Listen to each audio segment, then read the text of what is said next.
परिचय। अंकिता, जैसा कि हम जानते हैं कि पौधों को पानी की आवश्यकता होती है। विल्टेड पत्तियां फिर से हरी हो जाती हैं जब उनकी जड़ों में पानी डाला जाता है, जिसका मतलब है कि पानी पत्तियों तक ऊपर पहुंच जाता है। हाँ, हमने ये भी सीखा है कि प्रकाश संश्लेषण के लिए पत्तियों को पानी की जरूरत होती है। इसी तरह पत्तियों में उत्पादित खाद्य में पौधे के अन्य हिस्सों, तनों, जड़ों, फूल और फलों में भी पहुंच जाता है। इसे पहुंचाने की प्रक्रिया ऊतकों द्वारा की जाती है। हाँ अंकिता, इसी तरह पशुओं में आंत द्वारा अवशोषित भोजन शरीर के सभी भागों के लिए होता है। फेफड़ों में अवशोषित ऑक्सीजन शरीर की हर कोशिका तक पहुंचती है। कोशिकाओं में उत्पादित कार्बन डाइऑक्साइड उन्मूलन के लिए फेफड़ों में लाई जाती है। एकदम सही माधुरी, ऐसे सभी कार्य परिवहन प्रणाली के परिणाम हैं। तो आओ अपने इस अध्याय में परिवहन प्रणाली के बारे में विस्तार से चर्चा करें।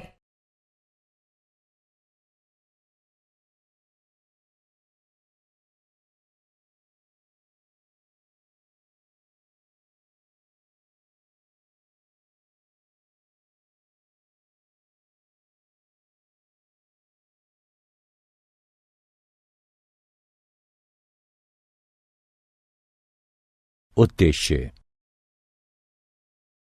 इस पाठ के अंत में आप निम्न करने में सक्षम हो जाएंगे: पौधों और पशुओं की जरूरतों के परिवहन की प्रणाली जानना, अणुओं जैसे के प्रसार की गति के तंत्र का पता लगाना, असमस और सक्रिय परिवहन को समझना, पहुंच के जरिए रक्त की महत्ता को समझना, मानव हृदय की संरचना और कार्य को जानना, रक्त की संरचना को समझना, धमनियों, शिराओं और केशिकाओं को समझना, प्रमुख रक्त समूहों और ब्लड ट्रांसफ्यूजन के समूह के मिलान को समझना, संचार प्रणाली के विकारों का पता लगाना, पौधों में जाइलम और फ्लोएम की संरचना और कार्य का पता लगाना,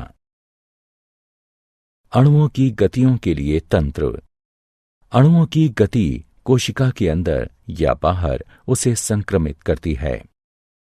कोशिका झिल्ली चुने हुए पदार्थों का पारगम्य है, जिसका अर्थ है कि यह कुछ अणुओं के प्रवेश और निकास की ही अनुमति देता है। अणुओं की गति जगह लेता है प्रसार, असमस और सक्रिय परिवहन।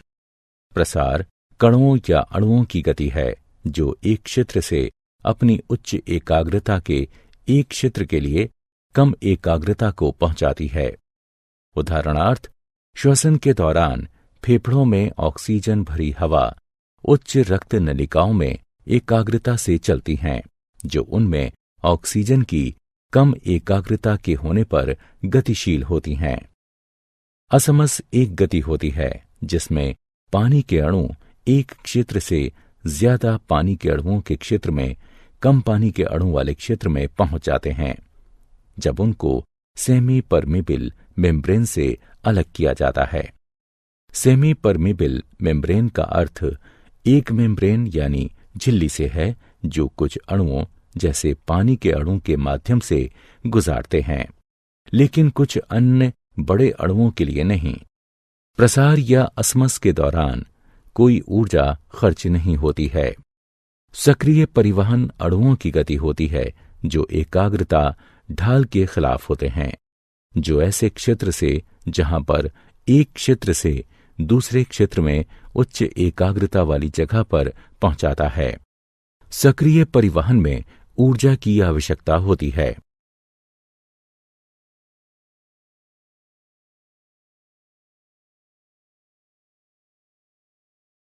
मानव में वहन।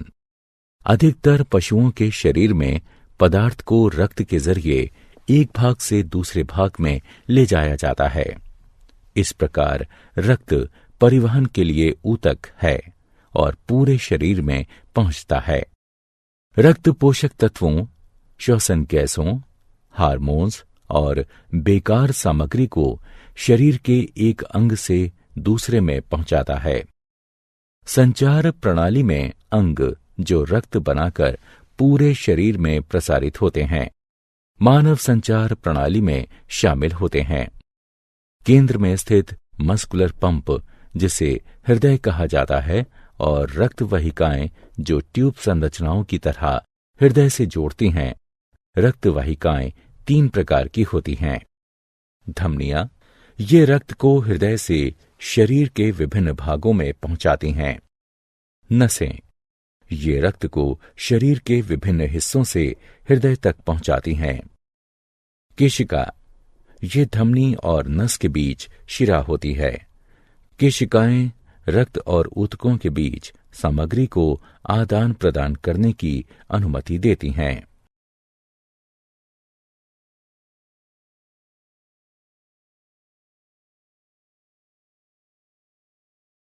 मानव हृदय संरचना। हृदय एक शक्तिशाली मांसपेशियों का अंग होता है जो सीने के ऊपरी भाग में फेफड़ों के बीच होता है। इसमें 4 चैम्बर होते हैं, 2 दाएं और बाएं, एट्रिया, सिंक कोष्ठ, आलिंद भी कहा जाता है इसे, और 2 दाएं और बाएं निलय हैं। हृदय विशेष मांसपेशी कोशिकाओं, जिसे हृदय की मांसपेशी फाइबर भी कहते हैं, जो हमेशा चलती है और बिना आराम किए हमेशा चलती रहती है। संकुचन और विश्राम को 2 धड़कनों के बीच के समय को कहा जाता है, जिसमें वाहिकाएं रक्त को पंप करती हैं। हृदय की धड़कन से शरीर के बाकी सभी अंग उचित तरह से वहन का काम करते हैं। 1 मिनट में सामान्य मानव का हृदय 72 बार धड़कता है।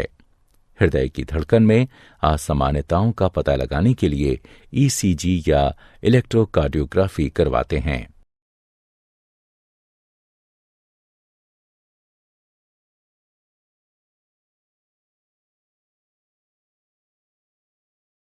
मानव हृदय के कार्य। अशुद्ध रक्त में ऑक्सीजन कम होती है और कार्बन डाइऑक्साइड अधिक होती है, और शुद्ध रक्त में पूर्ण ऑक्सीजन होती है। एक बड़ी नस शिरा नसों के माध्यम से अशुद्ध या विऑक्सीजनित रक्त को शरीर के सभी हिस्सों से इकट्ठा करती है और दायां आलिंद को खाली कर देती है। फेफड़ों से एक ही समय में नस में बायां आलिंद ऑक्सीजन से रक्त लाता है। इस समय हृदय के सभी 4 कक्ष आराम कर रहे होते हैं। फिर कोष्ठ और अशुद्ध रक्त दायां आलिंद से प्रवेश करते हैं और बायां आलिंद से शुद्ध रक्त बाएं निलय में प्रवेश करता है। हृदय के भीतर वाल्व रक्त को वापस बहने से रोकते हैं। अगले निलय काम करते हैं, जबकि कोष्ठ आराम करते हैं। रक्त शुद्ध होने के बाद 2 फुफ्फुस धमनियों के माध्यम से दाएं निलय से फेफड़ों को जाता है। बाएं निलय से ऑक्सीजन से भरपूर रक्त पंप होकर बड़ी धमनी में जाता है, जिसे महाधमनी कहते हैं। यह ऑक्सीजनित रक्त शरीर के सभी हिस्सों में वहन करता है। नसें अशुद्ध रक्त हृदय को लाती हैं और धमनियां उन्हें शुद्ध करके हृदय से दूर ले जाती हैं। लेकिन यहां 2 अपवाद हैं। फुफ्फुसीय धमनी अशुद्ध रक्त वहन करती है और फुफ्फुसीय शिरा शुद्ध रक्त वहन करती है। रक्त एक संयोजी ऊतक है जो पूरे शरीर में संचालित होता है। यह एक द्रव सा होता है जिसे प्लाज्मा कहते हैं, जिसमें 3 प्रकार की रक्त कोशिकाएं होती हैं, जिन्हें लाल रक्त कोशिकाएं, श्वेत रक्त कोशिकाएं और ब्लड प्लेटलेट्स के नाम से जानते हैं। रक्त कोशिकाएं अस्थि मज्जा से निर्मित होती हैं। लाल रक्त कोशिकाएं आरबीसी या एरिथ्रोसाइटस, ये आकार में गोल और एक लाल रंग की हीमोग्लोबिन नामक वर्णक होते हैं। लाल रक्त कोशिकाओं में कोई नाभिक नहीं होते हैं। आरबीसी ऑक्सीजन को ऊतकों तक ले जाते हैं और फिर वापस कार्बन डाइऑक्साइड ऊतकों से लेते हैं। करीब 5 मिलियन mm³ एरिथ्रोसाइटस रक्त परिसंचारी में होते हैं। श्वेत रक्त कोशिकाएं WBC या ल्यूकोसाइटस। चूंकि ये कोई रंग द्रव नहीं ले जाते, इसलिए इन्हें रंगहीन WBC कहते हैं, जो अनियमित आकार के होते हैं। परिसंचारी खून में 5000 से 7000 mm³ WBC उपलब्ध होते हैं। ये शरीर को संक्रमण से बचाती हैं, जो रोगाणु या एंटीबॉडी बनाने वालों को खा जाती हैं। ब्लड प्लेटलेट्स यानी थ्रोम्बोसाइटस। ये कोशिकाओं के बहुत छोटे टुकड़े होते हैं। इनमें कोई नाभिक नहीं होता। ये रक्त के थक्का बनने में भाग लेते हैं। रक्त के कार्य। रक्त पोषक तत्वों, ऑक्सीजन, कार्बन डाइऑक्साइड, हार्मोन्स और बेकार सामग्री शरीर की जरूरत के हिसाब से वहन करता है। कुछ दवाएं भी शरीर में रक्त के माध्यम से दी जाती हैं। लसिका। लसिका भी एक संचार तरल पदार्थ है और लसिका वाहिकाओं में बहती हैं। ये हल्के पीले रंग की होती हैं। ये हमेशा ऊतकों में एक ही दिशा से हृदय तक पहुंचती हैं। कोशिकाओं को लिम्फोसाइट कहते हैं, जिनमें लसिका होती है और शरीर को संक्रमित होने से बचाती है। लसिका आंत से शरीर के अन्य भागों में पचा वसा वहन करती है। यह प्रोटीन और तरल पदार्थ को ऊतकों से वापस कर देती हैं। रक्तदाब। रुधिर वाहिकाओं की भित्ति के विरुद्ध जो दाब लगता है, उसे रक्तदाब कहते हैं। यह दाब शिराओं की अपेक्षा धमनियों में बहुत अधिक होता है। धमनी के अंदर रुधिर का दाब निलय संकुचन के दौरान प्रकुंचन यानी संकुचन दाब तथा निलय अनुशिथिलन के दौरान धमनी के अंदर का दाब अनुशिथिलन दाब कहलाता है। सामान्य प्रकुंचन दाब लगभग 120 mmHg यानी पारा तथा अनुशिथिलन दाब लगभग 80 mmHg यानी पारा होता है। रक्तदाब को जिस उपकरण से मापते हैं, उसे रक्तदाब मापी यानी स्फाइगोमोमैनोमीटर कहते हैं। उच्च रक्तदाब को हाइपरटेंशन भी कहते हैं और इसकी वजह से रक्त के प्रवाह में बड़ा अवरोध हो जाता है और रक्त का प्रवाह नहीं हो पाता।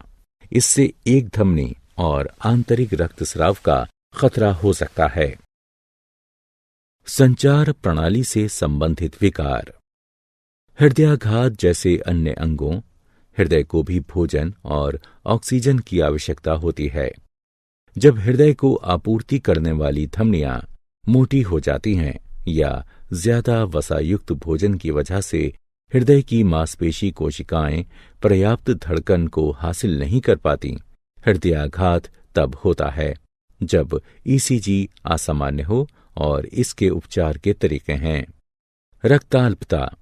जब हीमोग्लोबिन स्तर एक दिए गए बिंदु से कम पर आ जाता है तो उस स्थिति को रक्ताल्पता यानी एनीमिया कहते हैं। इससे व्यक्ति कमजोर हो जाता है और पीला दिखता है, साथ ही सुस्त हो जाता है। आयरन की खुराक लेने से रक्ताल्पता को दूर करने में मदद मिलती है। अधिश्वेत रक्तता। यह एक ब्लड कैंसर है। संकीर्ण हड्डी लाल रक्त कोशिकाओं की कीमत पर अत्यधिक श्वेत रक्त कोशिकाएं बनाती है। उच्च रक्तदाब। इसमें उच्च रक्तदाब की स्थिति होती है, जिससे सिर दर्द, चक्कर आना और थकावट का एहसास होता है। सामान्य रक्तदाब 120/80 होता है। उच्च रक्तदाब चिंता करने से भी होता है।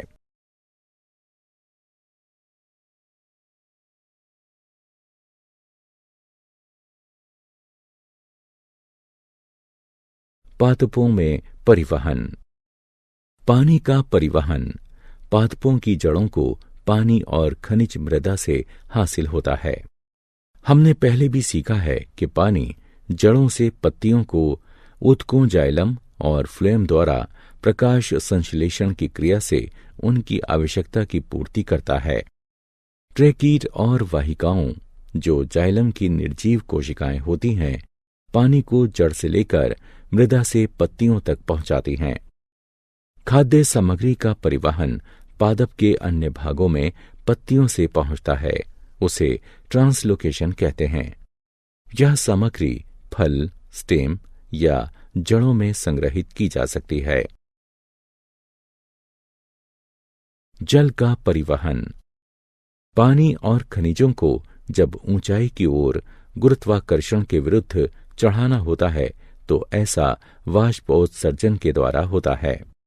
वाष्पोत्सर्जन एक प्रक्रिया है जिसमें पानी वाष्प के रूप में पत्ती की सतह से जाता है, जिसे रंध्र कहते हैं। इससे जल अनवरत गति से जड़ के जाइलम में जाता है और जल के स्तंभ का निर्माण करता है। खाद्य और अन्य पदार्थों का परिवहन। खाद्य सामग्री शुगर्स और पत्तियों में संश्लेषित अन्य खाद्य अणु परिवहन फ्लोएम के माध्यम से पादप के अन्य भागों में पहुंचते हैं। चलनी ट्यूब फ्लोएम की जीवित कोशिकाएं होती हैं जो भोजन का परिवहन करती हैं। क्रियाकलाप। 2 छोटे बर्तन लीजिए जो लगभग एक आकार के हों और दोनों में समान मात्रा की मृदा डालें। हम एक बर्तन में एक पादप को और दूसरे में समान ऊंचाई की छड़ी को अन्य पादप के साथ सुनिश्चित कर देते हैं। दोनों बर्तनों की मृदा को प्लास्टिक की चादर से ढक देते हैं ताकि उनमें किसी भी तरह की नमी वाष्पीकृत न हो सके।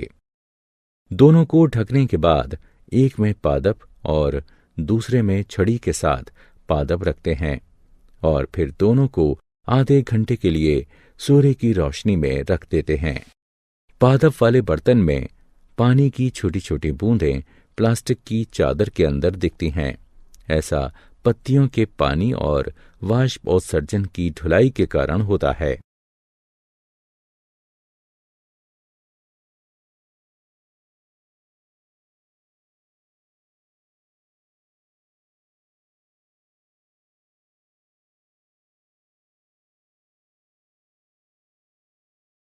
क्या आप जानते हैं हीमोग्लोबिन की मात्रा पुरुष और महिलाओं में भिन्न भिन्न होती है। पुरुषों में इसका सामान्य स्तर 14.5 प्लस और माइनस 2 ग्राम प्रतिशत है। महिलाओं में इसका सामान्य स्तर 12 प्लस और माइनस 2 ग्राम प्रतिशत है। मानव में रक्त हृदय के माध्यम से एक पूरे चक्र में 2 बार गुजरता है, इसलिए इसे द्विपरिसंचरण कहते हैं। सीनो-आर्टेरियल यानी SA नोड छोटी मात्रा में विशिष्ट मांसपेशी कोशिकाओं की दीवार के दाएं कोष्ठ में पाया जाता है, जो वीना कावा के निकट खुलता है। ये ऊतक हृदय की धड़कन को संतुलित रखता है। जब यह कार्य विफल हो जाता है तो रोगी के सीने में इलेक्ट्रॉनिक उपकरण यानी पेसमेकर त्यारोपित किया जाता है ताकि उसके हृदय की धड़कन को संतुलित रखा जा सके। सारांश। आइए हमने जो कुछ सीखा है उसे संक्षेप में दोहराएं। कोशिकाओं के अंदर या बाहर अणु की गति प्रसार असमस या सक्रिय परिवहन द्वारा होती है। अधिकतर पशुओं में रक्त का संचार हृदय के माध्यम से होता है और रक्त वाहिकाओं से यह शरीर के अन्य भागों तक पहुंचता है। मानव के हृदय में 4 संभाग हैं, 2 ऊपर कक्ष जिन्हें कोष्ठ कहते हैं और 2 नीचे के कक्ष जिन्हें निलय कहते हैं। केशिकाएं, धमनी और नस के बीच पतली रक्त वाहिकाएं होती हैं। लसिका प्रणाली लसिका वाहिकाओं से बनी होती हैं, जो रंगहीन द्रव होता है जिसे लसिका प्रवाह कहा जाता है। पादपों में पानी मृदा से अवशोषित होता है और यह जाइलम वाहिकाओं द्वारा पत्तियों एवं अन्य भागों तक पहुंचता है।